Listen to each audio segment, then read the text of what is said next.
Hey, what's up, everyone? This is Jeremy, founder of QuickMail.io.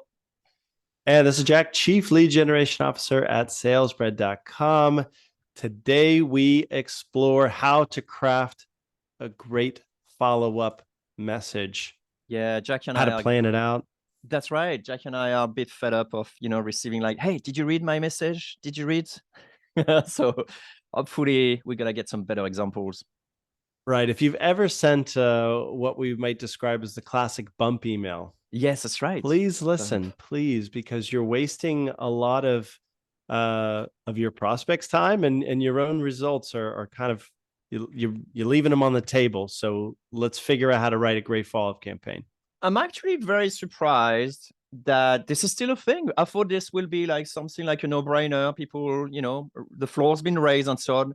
I'm like, yeah, I'm floored to see, no pun intended. Ooh, I'm floored to actually see so many people making this mistake. So together, Jack and I are going to give you like some really good tools on how to approach follow-ups and actually make a great job. So your prospect will actually read your follow-up, think there is value into it, and then reconsider your offer versus like, oh, I wanted to follow up on my previous email. It's like, oh yeah, go to the trash, right? So hopefully you're going to get more replies by listening to this episode.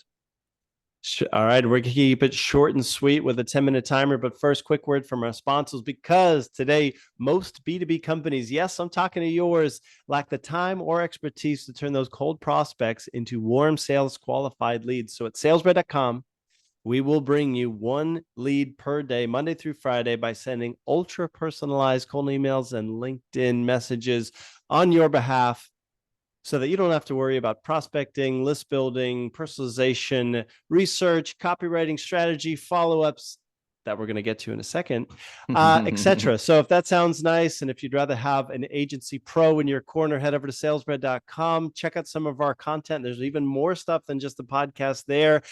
And navigate over to our contact page and get in touch. We'll help you make some more money with your product or service. Absolutely. Go do it. You'd be glad you did. But the other thing is, like, today, it's also hard to scale an agency that manages cold outreach once you pass the 10 client mark. Less than 10, super easy. More than 10, super hard. So keeping track of all your inboxes and seeing sender reputation becomes very quickly a nightmare. Meanwhile, you're worried about how to keep you getting results for your clients, but your team doesn't have visibility on which client needs the most attention, not to mention having to deal with unhelpful support every day, asking why some part of your tools is not working again. That's why many of the biggest cold email agencies in the world chooses QuickMail. It's no drama. It works, and you can scale your business without worrying that things will break while you're away. So if your operation is looking for the most robust, flexible cold email tool to scale your business, head over to quickmail.io and start a trial to ask support for a demo. Absolutely. Go ahead and do it. Again, I back that up 100%. But now we talk follow-ups and how to craft a good follow-up campaign. So right off the bat, Jeremy, what is the purpose of a follow-up message? Like, really, let's stop and think for a second. Is it because the first time around, they really liked what you said, they just got busy? Is it because the timing was off? Is it because maybe something you said didn't resonate, but something else will? That's why you send a follow-up. The answer is simple. Is you send a follow-up because those idiots didn't read your first email and didn't reply. So you need to remind them that, hey, you sent an email, you're expecting a reply. Isn't that right? Like, Jack? At least that's how I would take like every follow-up I receive as, it's like, hey, that's a great point. Suddenly wants to bust your balls because I still didn't receive a reply from you. Like, okay. Yes.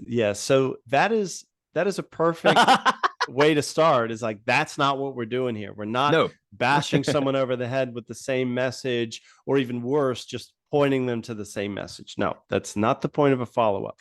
You know what's worse? I actually received some follow-up that says like, hey, hope you read my previous email. And then it's just like that. And it's not even including the previous email. What are the chances I'm going to go to my inbox and see what the previous email was? Like no chance on earth, right? Yeah. So we're not doing that. Instead, here's how I see a good follow-up message actually helping somebody.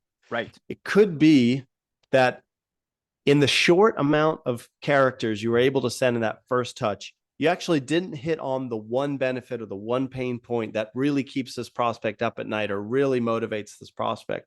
And that follow-up gives you a chance to add something new to the conversation. And or the timing could have been bad. You might have caught them on vacation. You might have caught them when they're getting acquired and it's fire everywhere. You may want to just find a different time to try that individual with a different message. And then finally, what you ask could have been inappropriate based on their level of interest in the topic. You might have asked for a demo when they should have just maybe asked if you have this pain point, etc. It depends how eager they are to buy. But that's why a good follow-up message can kind of hedge your bets and allow you to try different things at different times to start the same conversation with the same prospect. Yeah, absolutely love it. So how do we approach that? Like, do we have some concrete example of what type of follow-up we could use that will effectively demonstrate a better way of doing it than, hey, did you read my message?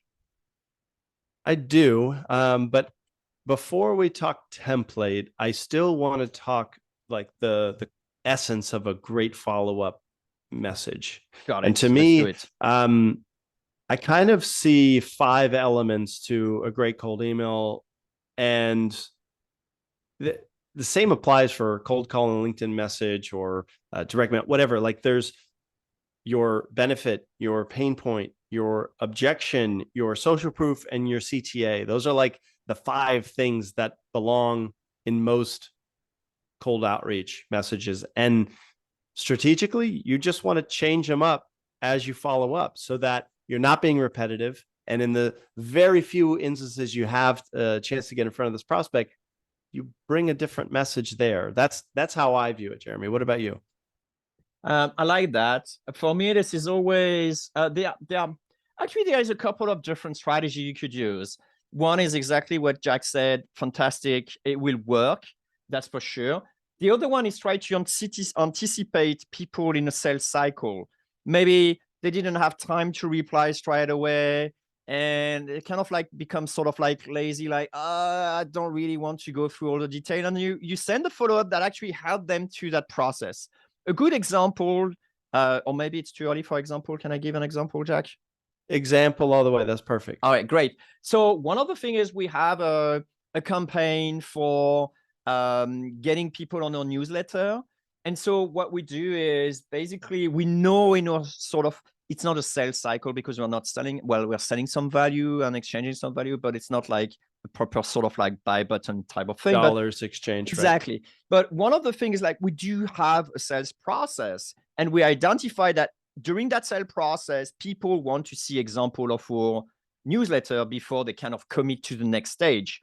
And so what you could do is you can actually say, okay, first stage is reaching out. Are you interested in this value proposition? But the second stage is like anticipating they're interested, but they still need more, they still need to go along. Like, I'll be happy to go on a ride with you as long as you take me through all those steps, and those steps are like making sense for me. And then like, it's a bit like lazy, it's taking like the escalator instead of taking the stairs. And for us, we actually send stuff. And I was sending you, Jack, like yesterday, like a really good example of one of those follow-ups.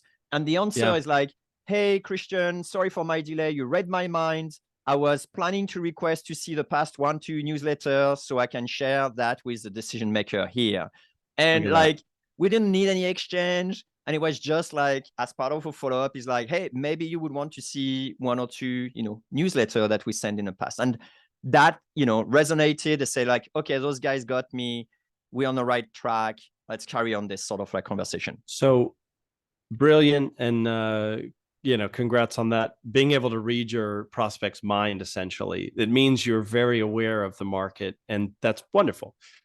But I will say that in those 5 core elements of a good follow-up, of a good message, objections are one of those 5. So you might say, like, we know that before they take this next step, they're going to have to do this, but maybe they're too lazy to request it. Why don't you figure out how to solve that objection? So I'm being cheeky here, but I think you could argue that that framework will help you address potential objections. However, there is a question, the listeners tuning in here and saying, Jeremy, I don't know what questions are going to come up. Do you have any advice for Yeah. predicting objections? Let's go there. Well, you get them during sales cycle, right? You're gonna go on a call with someone.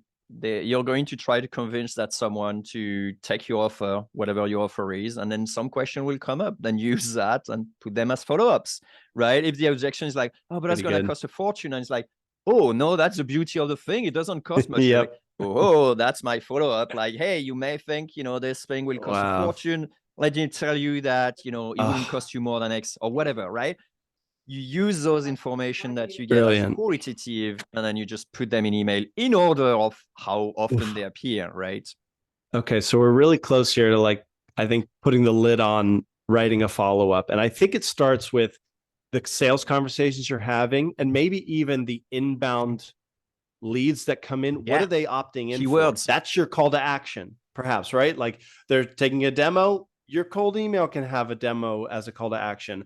Are they downloading a white paper first? That's Share right. that information with them first. Those are calls to action. And so, man, so I'm thinking list all the objections you get, list all the questions you get. We didn't mention social proof, but there's a reason why you're choosing that newsletter over all the others. And it might have to do with subscriber count. It might have to be with Yep. quality of content, Yep. something. Audience.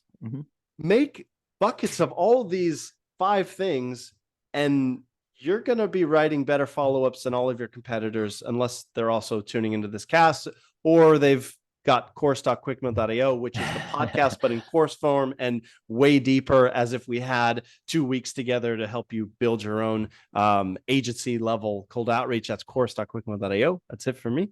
But yeah, that's kind of the essence. Would you say so? It's just deep understanding of the next step, of the benefits, of objection handling, and putting that in a succinct next touch.